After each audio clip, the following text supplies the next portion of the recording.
The way I see it is like a gun company making an advertising for conflict resolution. Literally. Yes. Fundamentally, every tech pro, in my opinion, is out of touch because we do not live in the same reality. So it's pretty good for OpenAI. They get access to your calendar. So is it really useless? Have you figured out what you're selling in here? I don't know, dude. You figured out what to do with this because we are lost. I feel like I'm going to go on a little bit of a rant today. I thought we could talk about dumb use cases of AI because there's so many examples out there. You don't say, Kate. I'm sure you've seen them too. But I think we should start today's podcast with a tweet that went viral last week. It was a tweet from our friend Sam Altman. He basically posted a cool use case of ChatGPT on X, and it got a lot of backlash. So what happened with this tweet? I can only imagine. Well, he said a cool use case of ChatGPT would be to connect it to your kid's calendar, the family calendar. And then as you're driving your kid to school, have ChatGPT generate a podcast that you all listen to that talks about the things that are going to happen that day. Get out. It got a lot of attention. The main dunk was an Alex Hirsch on X who replied, "Why don't you just talk to your children?" And that reply got 220,000 likes. And it just seems like everybody is roasting Sam for this ridiculous use case that he came up with, like out of his mind, which is fine. But to me, it's kind of like, is Sam Altman being out of touch really what we want to talk about here? Or is that just sort of like our way in to talk about some of the dumbest use cases out there and what they're doing to the AI world? I mean, it's no surprise or no shock to anyone that I think he and fundamentally every tech pro, in my opinion, is out of touch because we do not live in the same reality. So it's impossible for them to understand what a normie, as they usually refer about us, life looks like for ants, which is us. So I think he's out of touch. That should not surprise anyone. I don't think at this point anyone thinks anything better of Sam Altman. But I'm going to go with devil's advocate. As someone that doesn't have children, maybe it's, it's intimidating. It's a whole little thing, They're still not really controlling their bodily functions like our president. It's like, what do I talk to them about as I'm taking them to school? Like an AI podcast, maybe it's a good way for me to get into it. I don't know, Kate, you tell me, what do you do with your kids? I'm in the same boat as Sam in one respect, which is that we have little children and you don't really need to play them a podcast because they're not going to really understand that. I think Sam's child is 1, so it's not a surprise to me that he really has no idea about what teens and tweens are like in the backseat of a car. But some people who tried to defend him on X brought up the fact that tweens and teens don't like talking to their parents in the car. So maybe this is a solution. It's a fair point, but for God's sake, there's only so many moments of silent reflection you can have in a vehicle. Why fill it with AI generated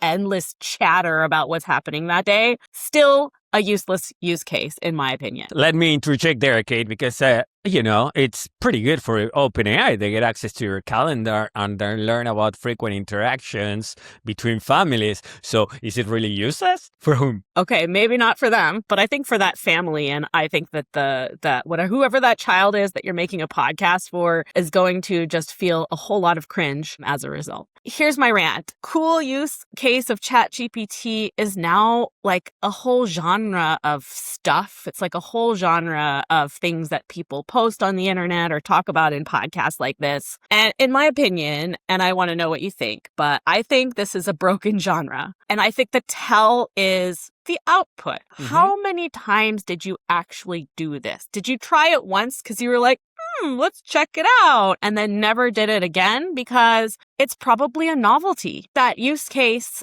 is probably a novelty, and we'll go into some examples of that. It comes out as kind of valueless and not based in reality and just kind of like a party trick. So when you talk about the podcast being sort of useless, I'm assuming you're talking, they said ChatGPT, which I didn't know they could. Usually for podcasts, you would use Gemini notebook, right? And it's a feature that I've found some use on it. I like creating podcasts and papers and stuff while I'm loading or unloading the dishwasher. I feel like it gives me some comfort for some reason. But also, I do get if I was a kid, I do not want to listen to a podcast. The idea of NPR or or anything else that could sound like it, as appealing as it is as a middle-aged man. I don't think 15-year-old me would have like that. So it is, for this specific case, I do think when it comes to the kid or the family, it is a bit of a useless scenario. But you talk about this genre being broken. You mean that this changes everything genre? Well, Notebook LM, which you're talking about, where like two AI voices go, wow, fascinating. Let me add to that for like 9 minutes over like summarizing some article you gave it. Mm-hmm. You know, okay, maybe you listen to that while you load the dishwasher. I tried it once. I never tried it again. I'd be really curious to see in the comments whether people use this feature on a regular basis. Notebook LM is pretty useful for summarizing documents, but that's kind of something that any LLM can do these days. So that podcast sort of output is like, it was cool at the time to like get people to kind of wrap their heads around the possibilities, but like it's not actually useful. I think it's useful, but not useful enough for me to connect to my personal data. It is useful for me to upload a PDF and be like, hey, give me main points or like help me understand what's the main topic here, whatever. Let's say a PDF, let's say something else, right? But would I give it access to my personal information? Hell no, that's the price I'm not paying, you know, and I think that's how I like to think, like cost reward. I disagree that I think there are some use cases, I would say I agree with you, that not worth the information I'm giving in exchange. Let me read a list of some that I pulled together here just to give a sense of the utility of some of these. Whether they have any or not is up to you to decide. Here's some things that I've heard. You can turn your grocery list into a haiku. Why? I'm just going to the store, right? It's more of like, let me test this thing, see what kind of, like a party trick, like I said, see what it can do. A custom GPT for every morning. It tells you what day it is, reads out the weather report, tells you what is going on in the news. That's fine, but like, do I really need a GPT for that? Isn't that just like waking up and like looking at my phone? Let's say on this one, partial credit, because you can customize. Let's say every morning, you're, let's say, looking for jobs and you want to know the latest openings in a certain profession within the last 24 hours. So you get that first mover advantage. I can make a case that saves you time. For news, I would say divide it. Or for example, you want to learn cool things going on in your neighborhood that week. Sure, you could go to a portal, but how about something that scouts every possible source? Again, not saying it's worth $1 trillion investment. I'm saying I do see a use case on that one. I gotta be fair on that one. Okay, I have another one that I'm just going to throw in here. I have a bee in my bonnet about this one. Taking things that could have been an email and turning them into a website. Because now we can like vibe code whatever we want. And instead of like sending that 3-line email to all those people, you send them a link to a website where they can like interact with the information. A lot of tokens and a lot of time, and then also like not a clear communication pattern. It's more like opening up more questions than communicating the direct information that you need to share. Yeah, you read my mind, because yesterday I was actually cursing at my screen like a proper old person, because I was on this website, Argentine newspaper, and they had this thing where they went like, what this person meant with this speech, right? They were talking about a coach after a game. And they built this whole thing on Claude that was like sentiment analysis. That, I'll give you that one. But then amount of words, amount of like action verbs. And you can tell they probably pulled the prompt, pulled the website, exported that as a PDF, put the screenshot on the article. So minimum effort. And literally when you look at the thing, it's like all useless. It's a lot of very nicely presented information that adds absolutely nothing to your life. So on that one, I agree 120%. I hate cloud websites. I barely find any use on some. I mean, there's some out there, I'll be fair, there's some out there where there's actually work involved and a database or something created by a community. Those are helpful. But most websites are like the equivalent of a ChatGPT flyer. Yes. And some of this work can be very helpful. I know someone who built for their clients a budget tracker where they could slide things back and forth to understand like what the levers were within their budget for what they wanted to do. That's kind of a useful use case. But I think where I would sort of draw the line around this is that for beginners, playing with this stuff to understand the sort of areas in which the technology can help you with challenges, no harm, no foul. Once you get into an intermediate or an advanced sort of understanding of these tools, it may not be worth the effort, right?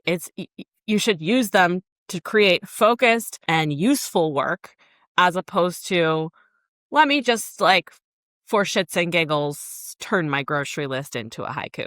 No, I will agree. And there's this thing that it's kind of what irritates me the most, even though today I feel like a cheerleader for big AI, which is, for example, yesterday I went to the movies to see Odyssey. Okay. Oh, Beautiful yeah. movie, super long, but nice testament to human creativity.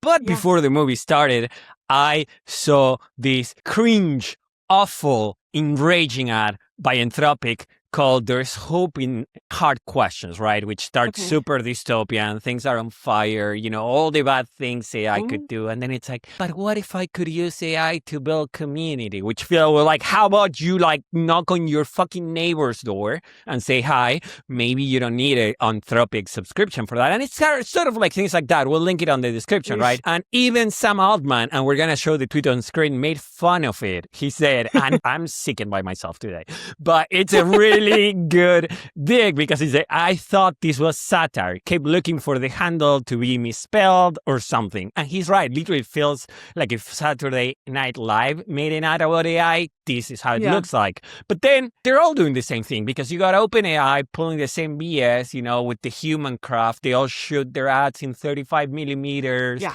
The same with the Anthropic philosopher, that looks like Eternal Sunshine of the Spotless Mind, all very quirky and like aesthetic, because that's the thing that they use to supplement the nothing burger that these use cases are, right? And then obviously Meta does the same with the ad we covered last week about betting on people. Last week or the week before, about betting on people. They're all doing this thing where they give you something totally useless that we can already achieve as humans. And then they shoot an ad on film.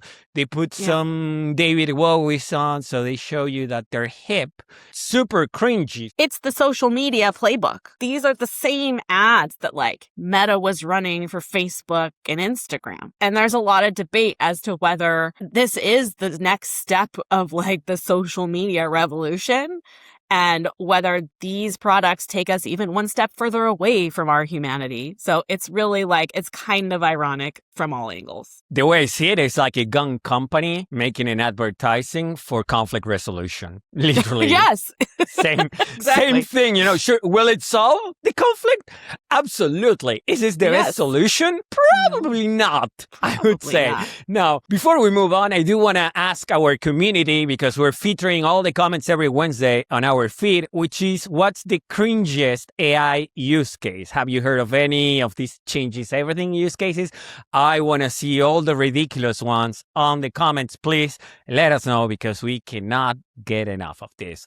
Now, the way I'm feeling about all of this, after all this conversation, etc., is that these cute demos and things, like ask GPT to build a nighttime story for your kid about princesses and dragons. It's like they want to make this thing cute and kind of make it's sort of like, kids and Alexa, where they talk to Alexa as if it was a relative at this point, because they grew so used as Alexa, play whatever kids are listening to these days. Same thing, right? It's sort of like it kind of like low key whistling its way into your family's life, but it feels like it's kind of like all over the place. I mean, even these ads give me this sense of like, have you figured out what you're selling in here? Because it's even like they're asking people. It does feel like at one point it's kind of like, I don't know, dude, you figured out what to do with this because we are lost. That's ultimately what I feel when I see these ads and when I hear about these use cases. I can't really put my finger on it, but I just feel sort of annoyed by these useless use cases that sort of circulate around podcasts and circulate around Twitter or X, whatever, because they're such a nothing burger. This is a powerful technology. It can do terrible things. It can do amazing things. But when we focus on bedtime stories and recipes and haikus, we've kind of lost the plot. And for me, there's an emotional core to this conversation, which is that feeling that you get when you experiment with with this AI technology. Everything we've talked about so far, right? It sort of has this, neat. It's the emotional Mhm. landscape, right? Right? And Mhm. that's not really going to take you anywhere valuable. You sort of and then you kind of move on. What I feel, is this misdirection because sure, I will disagree a bit with you on this, the real use cases, because ultimately, if I put my businessman hat on and I go okay, what's the cost versus the benefit, right? I'm not seeing anything right now that can consistently and safely change anything. Sure, there are applications, right? I've made my case here of things where I'm using AI every day. I'm not going to say I'm a Luddite, that will reject it for everything. But if I am asking myself, is this worth a 1 trillion investment, destroying the fabrics of society, and again, I'm talking about shouldn't laugh. how decisions are being made, right? I'm not talking itself about the technology, but the people calling the shots behind the technology. I just don't think there's a moat in there or anything that justifies the level of spending when you think about Microsoft AI earnings being 70% from OpenAI. To me, as someone that was educated when he went to incubator, you gotta make money to keep a business consistent. You gotta make a planning and have an actual plan of how you're gonna keep the lights on. Yeah. This is define every fundamental, and where you can say, well, Juan, that's disruption. Define every fundamental. Once again, I'm not that great at math, but to me, the math ain't matting, and ultimately, that's what I feel. For example, one real effect of this technology is the same hard drive that we bought a year ago, September 19, 2025, for $299, Kate. We bought it on Amazon for this podcast. Now it's $104. Same hard drive. 800 That's almost 3x. Exactly. And this is because of data centers, right? So when I go to my actual life, now a hard drive, and I use a lot of those as a content creator, producer, etc., it's almost 3 times more expensive. If I want to change my computer, more expensive. My electricity bill, more expensive. So is it really worth a podcast? Yeah, I'm glad we bought that drive in 2025. Good job, you. That's a whole conversation about the economic landscape around all this stuff. To cap this out, I just kind of want to go back to the emotional landscape, because we were talking about cool, neat, right? Mm-hmm. And there's a different feeling that you get, which is much more powerful and much stickier. And I've had it, and people I know have had it. And here's how it works. It works when you have your agent do a task on your behalf for the first time. You prompt it and you give it a schedule to loop through and complete your task on a regular basis. And then you go off and do other things. And then it does the thing that you asked it to do. It's almost like Ghost in the Machine. It's this blend of wonder and kind of fear and kind of holy just did it, right? Magic. And I think that is the feeling that we ought to be having around this stuff. You have to combine the wonder and the fear, right? A little bit of what you're talking about, the concern alongside the magic, because that is a very rich emotional landscape. And I think that once people experience that, it opens up a world of possibility.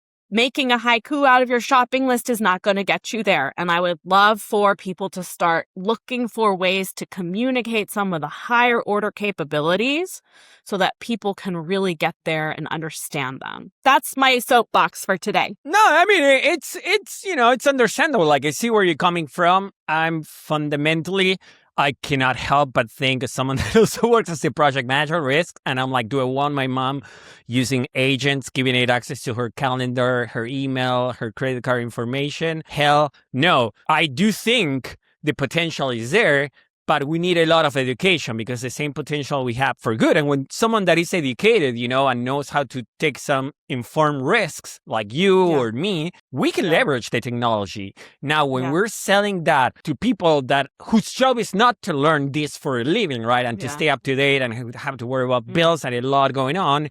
Yeah. I would not recommend agents, right? So to me, it seems a bit like my issue is not with the technology, it's with the recklessness. And that's where it comes from. And that's what ultimately I think impacts the perception of people about AI technology. Yeah. That there's a lot of communication that we're talking about everything but what we can actually do realistically, because there's this need to be selling and getting investment and having the biggest stick because it's all bros trying to outbro each other. So that's what kind of annoys me about it. Going back to your metaphor of the Odyssey, if you feel like AI is a toy and all you've seen of it is that it's a toy, it's a little bit of a dangerous place to be. You ought to, in my opinion, see this technology with awe, with true wonder, and understand that it's powerful and understand its real capabilities, because without that, you're going to be lost and adrift on an odyssey of your own in this new world of AI.